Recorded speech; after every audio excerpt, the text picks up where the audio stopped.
Hello guys.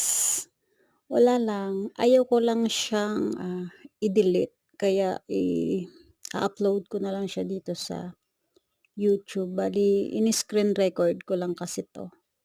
Kumbaga siyempre proud mother, kasi wala lang, natutuwa lang ako na siyempre as a OFW, as a mom, parang nakaka-proud na makikita mo yung anak mo na kahit papaano ay hindi na nagiging mahiyain. Kasi before sobrang mahiyain niya talaga. So ngayon kahit papaano, ano na siya yung na-i-improve na yun. And sabi nga niya pagdating niya sa bahay, grabe daw yung kabado niya nung first day ganyan. Bali ano daw yan, immersion ang tawag. Tapos 3 days sila na ganyan. Parang ano lang sa mga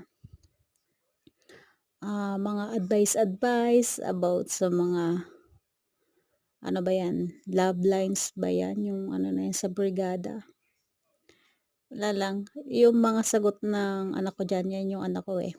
Yung mga sagot niya diyan talagang halata na wala pa siyang masyadong experience about relationship.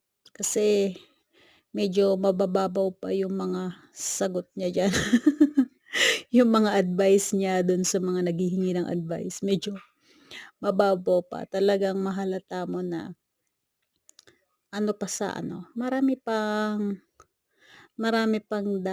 pagdaraanan kasi ano pa lang, wala pa sa ano talaga,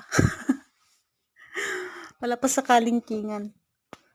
Talagang more on experience pa para makapag-advice ng, yung sakto ba, gano'n. Kasi for now yung mga advice nila ano pa, mga parang totoy na totoy pa gano'n. Wala lang, happy lang.